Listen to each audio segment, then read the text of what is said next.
Vamos a platicar un poco sobre lo que han sido, ya están viendo las diapositivas, ¿verdad? ¿Sí? Sí, se ve. Sí, se ve bien. Ok, vamos a hablar sobre lo que ha sido, digamos, una aproximación, ¿no?, al estudio de la situación de la ciencia en América Latina, digamos, a principios del siglo XX, ¿no? Y bueno, un referente sumamente importante de este evento, que luego lo vamos a analizar, se desarrolla, digamos, como el primer evento que se desarrolla en el ámbito digamos, de la investigación científica y tecnológica. Es el cuarto Congreso Científico que se lleva a cabo en Santiago de Chile, y también es considerado el primer Congreso Panamericano. Y bueno, digamos, como ese es el área, el espacio donde finalmente se presenta o se empieza a dar cuenta, ¿no?, de la importancia que tiene la ciencia y la tecnología en América Latina, ¿no? Entonces, básicamente, en el último decenio del siglo, están viendo las diapositivas, ¿no? Sí. ¿Sí las están viendo? Se ve. Sí, se ve bien. Ok. Sí. En el último decenio del siglo XIX y los años precedentes, por ejemplo, a la Primera Guerra Mundial, como ustedes lo saben y lo manejan a la perfección, pues fueron testigos de grandes, enormes transformaciones en el ámbito de la ciencia y de la tecnología a nivel mundial, ¿no? En este periodo, pues, se tuvo, digamos, se generaron importantes descubrimientos, importantes invenciones, que finalmente darían o sentarían las bases para, digamos, la evolución fundamentalmente de la industria y los servicios en lo que sería la primera mitad del siglo XX, ¿no? Digamos, como algo ilustrativo, ¿no? En esos años, por ejemplo, se descubrieron los rayos X, los esposos Curie descubrieron el radio y el plutonio, ¿sí? Se desarrolló la teoría cuántica, también se redescubrieron, digamos, los trabajos de Menden, que generaron asimismo un gran impulso a todo lo que sería las investigaciones de tipo genético, ¿no? ¿Están viendo las diapositivas? Cuando no las Sí, vean, doctora, sí. Se ve bien. ok. Después, se descubrieron las hormonas, Hopkins aisló la vitamina A, se descubrió la composición de la clorofila, Einstein desarrolló su teoría de la relatividad, se idearon herramientas matemáticas y Freud publica sus primeros estudios sobre la teoría del sexo, y Pavlov realizó trabajos sobre lo que se denominó como reflejos condicionados. De igual manera, en el campo, por ejemplo, de la tecnología, los avances en este periodo fueron impresionantes, ¿no? Diesel construyó el motor a petróleo, Ford fabrica el modelo, pero además de fabricar el modelo, genera algunas condiciones para el proceso de producción, ¿no? El modelo fordista de producción, ¿no? Y esta idea de ensamblaje, ¿no? Se inventó también el proceso para sintetizar el amoníaco a escala industrial. En fin, se construyó el primer hidroavión, y el primer avión totalmente metálico, se desarrolló el primer tipo de acero inoxidable, entonces fue una época importantísima, ¿no? Importantísima en cuanto a los descubrimientos y, digamos, descubrimientos, pero, ¿no? Obviamente, pues, en un momento importante, un periodo importante en cuanto al desarrollo científico también, o sobre todo, ¿no? Y eso, pues nosotros podríamos esta lista, digamos, de avances y adelantos prácticos, podríamos extendernos a mucho más, ¿no? O sea, ustedes me pueden decir, ahí está, efectivamente, ¿no? Y desde el punto de vista de la actividad científica y tecnológica, considero que las transformaciones más importantes en este periodo fue sin duda la profesionalización de la investigación y los cambios que se dieron institucionalmente en la manera de generar, de gestionar, de producir los conocimientos y obviamente realizar avances científicos, tecnológicos y de innovación, ¿no? Y durante este periodo también, en Europa, y tanto en Europa como en Estados Unidos, se dan o se establecen, se genera una serie de cambios, ¿no? En la estructura de las universidades, ¿no? Y porque empieza a generarse una especie de articulación entre la universidad y la industria, ¿no? Y eso también da pauta a que se generen o que se produzcan, digamos, nuevos marcos institucionales que finalmente llevarían a organizar de una manera diferente la investigación, ¿no? La investigación científica. ¿Sale? Entonces, ese es un aspecto importante. Deme chance, voy a hacer que entren otros de sus compañeros. Creo que hay aquí dos compañeros que están queriendo entrar. Híjoles, es que ese es... Bueno, no aparece, ¿no? No, parece que no. Dice 2 personas han accedido. Ok. Muy bien. ¿Sí?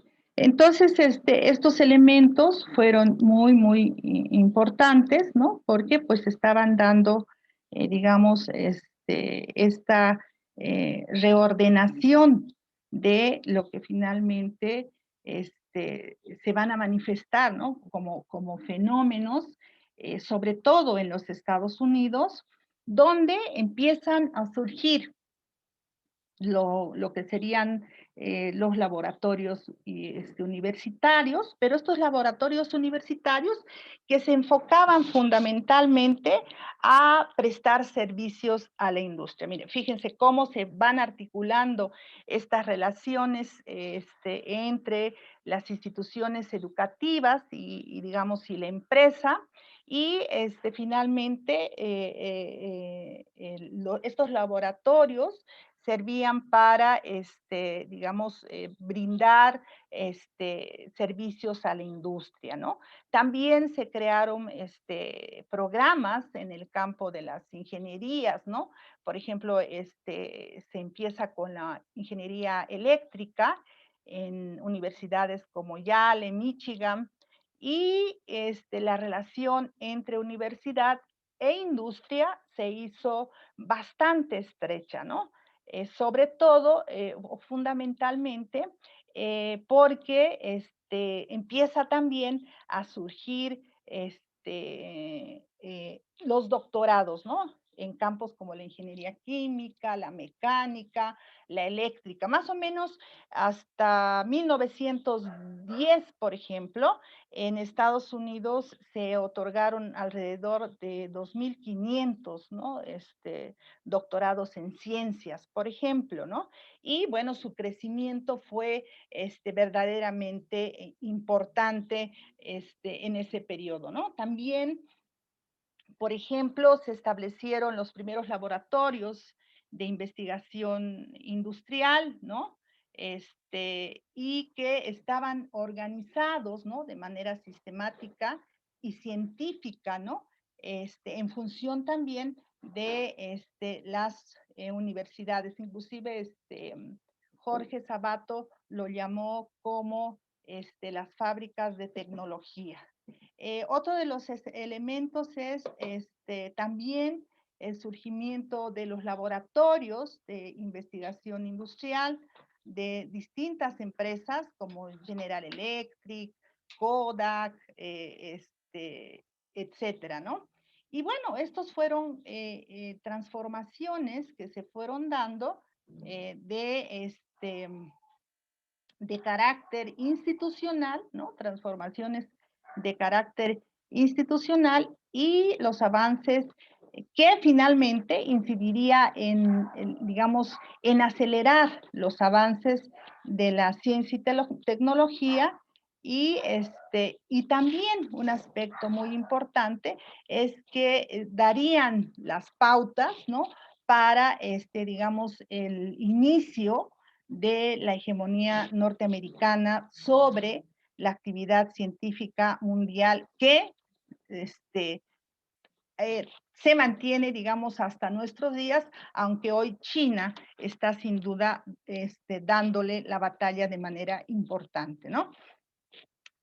Finalmente, el reordenamiento del aparato industrial, del aparato tecnológico y científico, que tuvo lugar en Estados Unidos, lo que generó es hacer converger los esfuerzos de científicos, de académicos, de ingenieros, de empresarios, en fin, entes gubernamentales y políticos que apoyarían pues al surgimiento de las corporaciones que finalmente han dominado desde entonces hasta ahora la escena tecnológica, ¿no? Y bueno, en ese contexto, pues, ¿cuál era la situación de América Latina, ¿no? En este cambiante, dinámico contexto de la ciencia mundial de esta época, ¿no? Digamos, por una parte, ¿no? Como una parte, podría decirse, o podríamos señalar que la ciencia latinoamericana a finales del siglo del siglo XIX, perdón, era prácticamente inexistente, ¿no? ¿Sale? Era prácticamente inexistente. Em,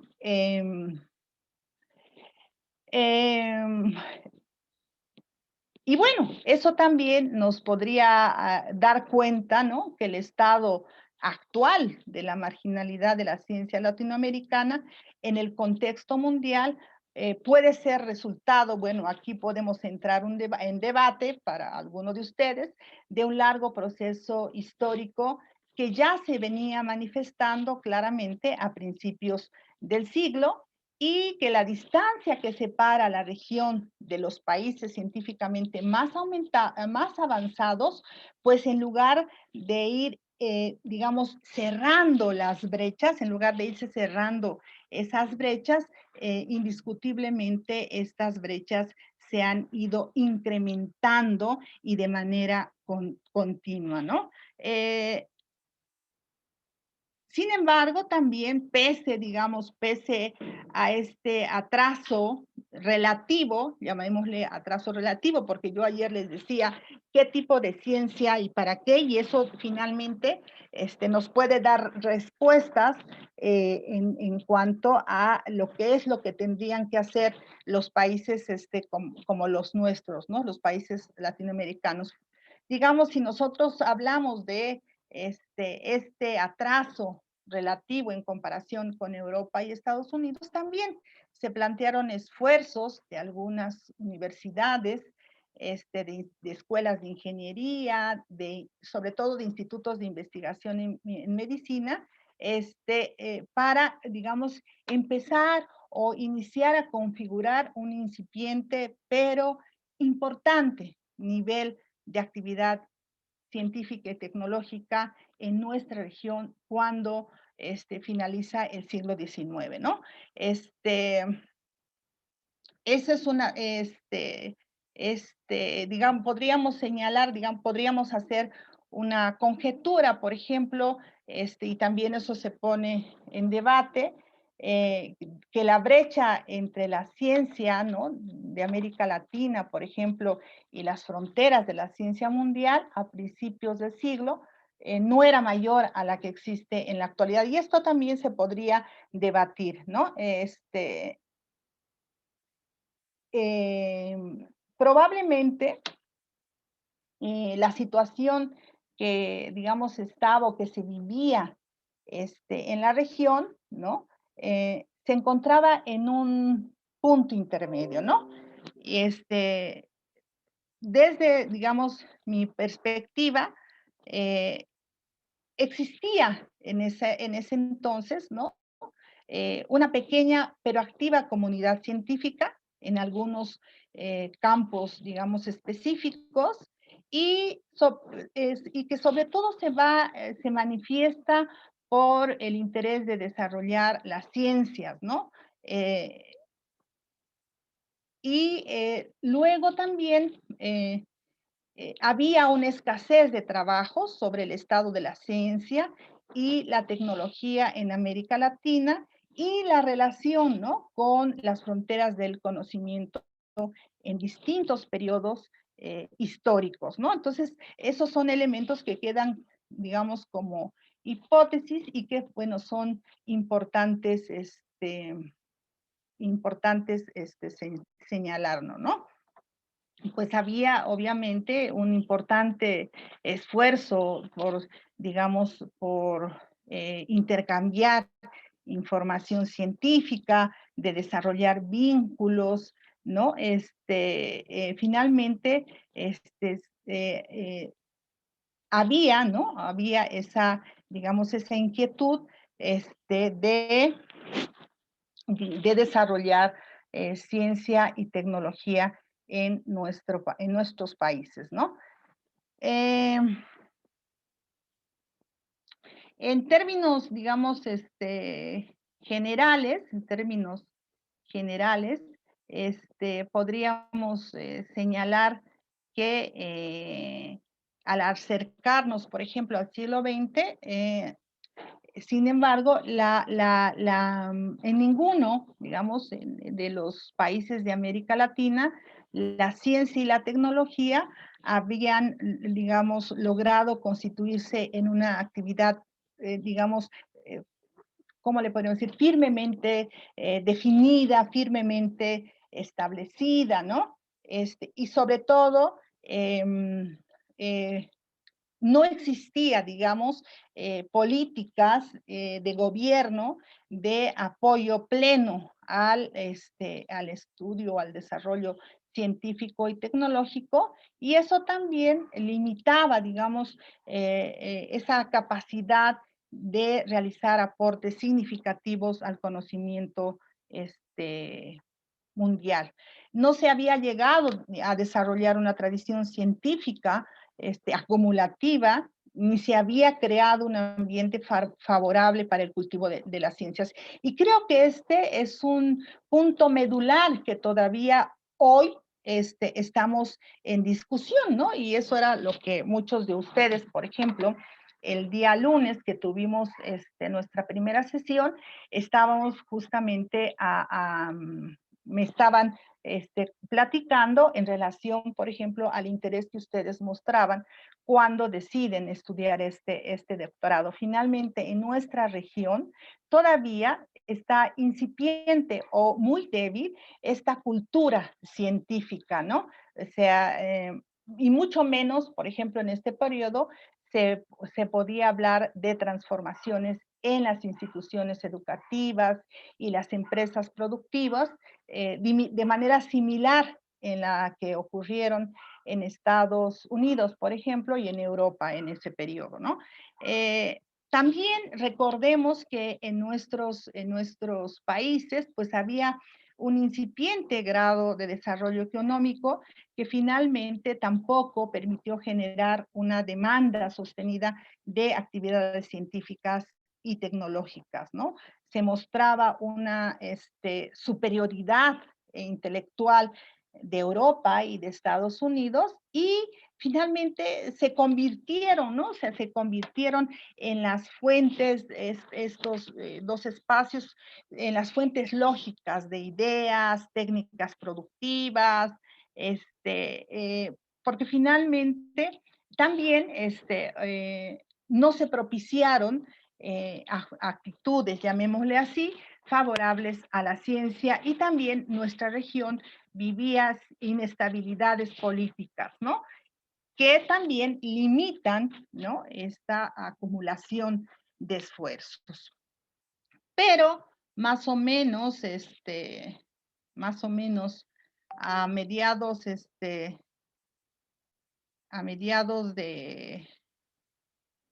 de siglo XIX, o hacia fines más bien, no a mediados, hacia fines del siglo XIX, dos países, digamos, tomaban como la vanguardia en este desarrollo científico y tecnológico a través de la creación de instituciones científicas. Y estos eran Brasil y México, ¿no? Y esto también empezaron a migrar científicos europeos hacia la región, principalmente Argentina, a Uruguay y Chile, y sirvió como una especie de proceso de asimilación de la investigación y la enseñanza de las ciencias, por ejemplo, ¿no? Y también, indiscutiblemente, la arqueología, la antropología, pues se encontraban en franco desarrollo y las investigaciones en medicina y salud pública también habían generado avances o resultados interesantes, por ejemplo, para el control de algunas enfermedades como la fiebre, ¿cómo se llamaba? La fiebre amarilla, digamos, para todo esta producción también, digamos, de preocupación, ¿sí? De la producción de vacunas.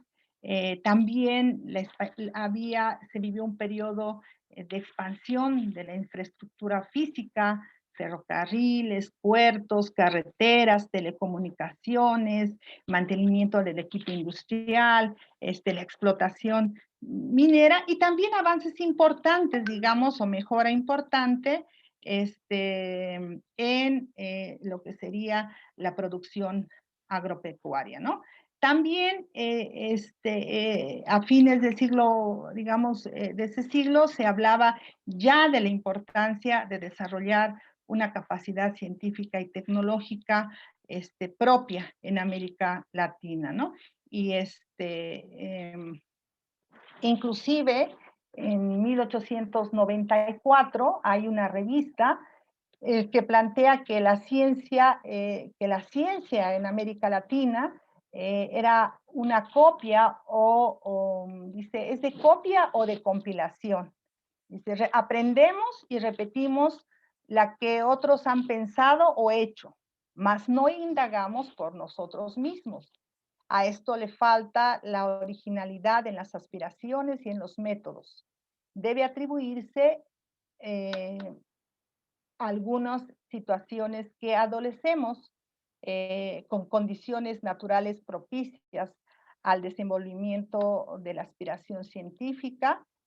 Permanecemos, dice, sin embargo, inactivos, decía esta revista. Déjeme hacer que entren otros de sus compañeros. Ok. ¿Sí? Hacia principios del siglo XX, ya la región experimentaba un mayor interés por, digamos, establecer o insertar reformas a la enseñanza, universitaria, ¿no? También se vivía, digamos, una necesidad de empezar a impulsar la creación de instituciones de investigación, de articular a las comunidades científicas, primero a nivel nacional y después también se pensó en el ámbito latinoamericano, ¿no? Y bueno, a partir de esto, por ejemplo, a partir de estos, esta necesidad de articulación en el espacio latinoamericano, pues hay esfuerzos importantes por intercambio de información científica y también se vive como una especie de esfuerzos para empezar a generar vínculos entre los investigadores de la región y ahí empiezan a cobrar importancia la organización de los congresos científicos, ¿no? Y justamente es a partir del primer congreso científico que se celebra en 1898 por iniciativa de la Sociedad Científica Argentina, que se organizan el Congreso de Montevideo, eso lo vamos a ver en nuestra siguiente clase, ¿no? Y finalmente se van, inclusive estos congresos van, pues generando y van desarrollando todo lo que sería las memorias científicas, ¿no? Entonces empieza a haber una especie de no solamente el generar de manera, digamos, a través de las redes, sino también un esfuerzo de empezar, digamos, a iniciar, perdón, todo lo que sería el escribir a través de las memorias científicas, ¿no? Aquí vamos a ver brevemente, por ejemplo, cuáles han sido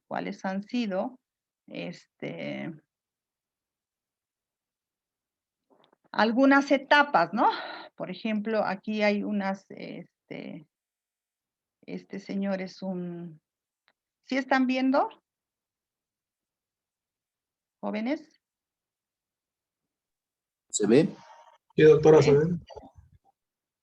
Sí, se ve, doctora. Ok, espéreme tantito. Alguien está solicitando.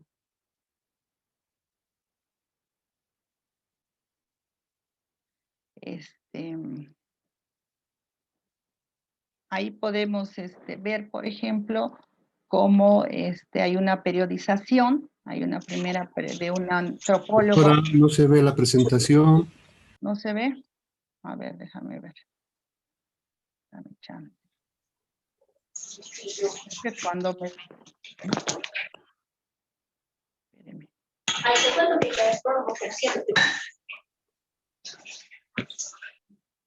A ver, ¿ahora sí? ¿Sí? Ahora sí.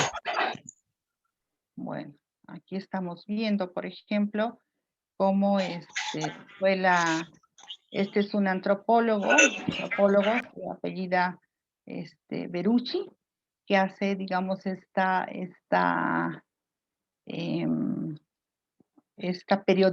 periodización del desarrollo de la ciencia en América Latina, ¿no? Y fíjense, aunque nosotros no querramos finalmente establecer y pensar que la ciencia está alejada de lo que es las políticas científicas, o las políticas tienen mucha relación, ¿no? Entonces, aquí estamos viendo a finales del siglo XIX y principios del XX, es un periodo de la ciencia positivista, hay un estado incipiente de las comunidades científicas, hay una influencia del positivismo, ¿no? También está esto que llama el autor el reconocimiento de los territorios y sus recursos naturales, la creación de primeras instituciones científicas y los debates con con científicos de otras latitudes, que era lo que estábamos mencionando, ¿no? De 1918 a 1914 hay una institucionalización de la ciencia experimental, digamos, se empiezan a desarrollar la consolidación de instituciones científicas, modernización de las universidades y, digamos, promoción de la cooperación internacional con organismos fuera de la región. De 1940 a 1960 es cuando, por ejemplo, más o menos hasta los 70 se decide en América Latina todo lo que fue el modelo de sustitución de importaciones, ¿no? Por eso es una década de desarrollo, hay las llamadas políticas desarrollistas, ¿no? Que lo que hacen es justamente promover vínculos entre la ciencia, la tecnología y las universidades y el surgimiento de nuevas instituciones científicas. Fíjense en estos periodos y que eso ha cambiado y que ha cambiado sobre todo a finales, desde la década más o menos de los 80, 90, esta vinculación y esta responsabilidad finalmente que se le atribuía a las universidades para, ¿sí? Generar pues el desarrollo científico tecnológico, ¿no? 1960, edad de la política científica, está la fundación de instituciones, consejos científicos, y también aquí, sobre todo a partir de los 80, ¿no? La introducción de este concepto denominado sociedad del conocimiento, economía de conocimiento, que finalmente, directrices de la UNESCO, ¿no? Que hace que finalmente los estados, a través de sus gobiernos, empiecen a preocuparse por la investigación científica. Y luego más o menos hasta la década de los 90, todo lo que ha sido llamado como modelo neoliberal, hay una etapa del empresariado industrial, ¿no? Y es aquí el sector industrial donde, o el sector empresarial más bien, el que finalmente empieza a tomar, digamos, a tomar como las riendas, llamémosle así, las riendas de la investigación científica, ¿no? De hecho, las grandes empresas transnacionales, las grandes corporaciones empiezan a crear todo lo que han sido sus centros de investigación, lo que son sus centros de investigación. Y bueno, aquí también el Estado, pues en realidad las propias políticas de ese tiempo restringieron su participación, digamos, en la esfera económica y en la esfera más allá, digamos, de su responsabilidad regulatoria, ¿no? Y luego, aquí tenemos otra, digamos, de otros autores, ¿no? Que también nos está hablando, por ejemplo, qué es lo que pasa con, digamos, la ciencia, ¿no? La evolución de la ciencia. Y aquí también, digamos, las distintas fases, ¿no? Del desarrollo científico o la evolución del conocimiento científico y tecnológico, donde podríamos decir, o por ejemplo lo dice Salomón, por ejemplo, y ahí está el anterior, era de Besuri, ellos adaptan esto, adaptan con base al anterior, ellos empiezan a hacer, digamos, otro esquema. Y aquí, por ejemplo, digamos, lo que estamos viendo es que la ciencia discurre a la par de las necesidades, de las posibilidades y también de las capacidades educativas y políticas, ¿no? Y la tecnología se vincula más a los requerimientos de los modelos productivos que se adopta en cada uno de los países, ¿no? Habría que puntualizar, por ejemplo, algunos aspectos. Primero, por ejemplo, la ciencia hasta la década de los 80 aparece como una institución indispensable, ¿no? Casi por definición es un componente fundamental de y para modernizar a las sociedades latinoamericanas, ¿no? Y existe una vinculación con las instituciones de educación superior, ¿no? Digamos, segundo, la tecnología se concibe, ¿no? Incorporada en la maquinaria y en el equipo y en los productos industriales, ¿no? A través de lo que ha sido, el establecimiento, más bien, digamos, de todo lo que son los procesos manufactureros, ¿no? Y esto, pues, permite indiscutiblemente desarrollar nuevas técnicas y incluso nuevos conocimientos productivos, como vimos, ¿no? Todo esto que se fue desarrollando, ¿no? Y acá también hay un aspecto muy importante, que es el papel de los bienes de capital, ¿no? Y del capital extranjero, que son considerados fundamentales para el progreso técnico, para el progreso tecnológico y y su difusión, ¿no? Otro aspecto que es importante, por ejemplo, en la década de los 40, ahí surge en América Latina todo lo que ha sido el desarrollo, ¿no? Todo lo que tiene que ver cómo finalmente la incidencia de la ciencia y de la ciencia y tecnología, pero que también está, digamos, o es un resultado de las condiciones en las que se encontraba la economía mundial más o menos hasta finales de la Segunda Guerra Mundial y de las diferencias económicas y sociales entre los países, ¿no? En el caso de nuestra región, sobre todo el tema científico y tecnológico estaba fundamentalmente vinculado a cómo enfrentar, digamos, los vaivenes de la economía y los precios de las materias primas, ¿no? Recuerden, hubo una época en donde finalmente, bueno, aquí también habría que discutir, ¿no? En el sentido de que finalmente en el mercado mundial, nosotros en esta división internacional del trabajo, nosotros nos ubicamos como simplemente productores de recursos naturales, ¿no? En tanto, todo lo que se llamó los términos de intercambio, que tienen mucho que ver con esta mirada que se tenía sobre, digamos, cómo finalmente la ciencia y la tecnología tenía que incorporarse, ¿no? A la economía mundial, ¿no?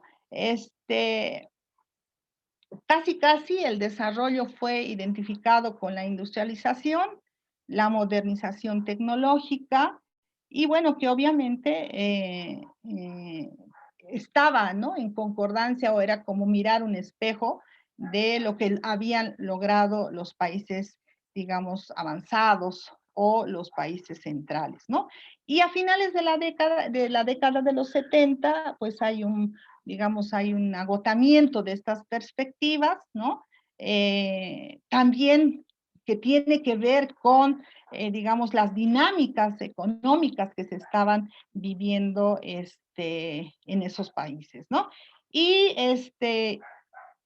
más o menos en la década de los 70 hay un conjunto, empieza a haber importantes aportaciones del pensamiento latinoamericano, y ya se inicia en los 40 con la Comisión Económica para América Latina, y todo lo que sería, digamos, estos términos de los procesos de la difusión tecnológica, ¿no? Por un lado, estos cuestionan la neutralidad, con respecto a las relaciones económicas y políticas que prevalecen del mundo, y también hay elaboración de propuestas sobre el desarrollo, la tecnología y la ciencia. Y ustedes pueden encontrar, por ejemplo, muchos de estos elementos en los planteamientos, por ejemplo, de la CEPAL y Raúl Prebisch, ¿no? Y las aportaciones que va haciendo en cada uno de los periodos, por ejemplo, la CEPAL, ¿no? Bueno, esos son, digamos, como los elementos que se ponen en la mesa de discusión para que ustedes puedan establecer sus puntos de vista, en fin,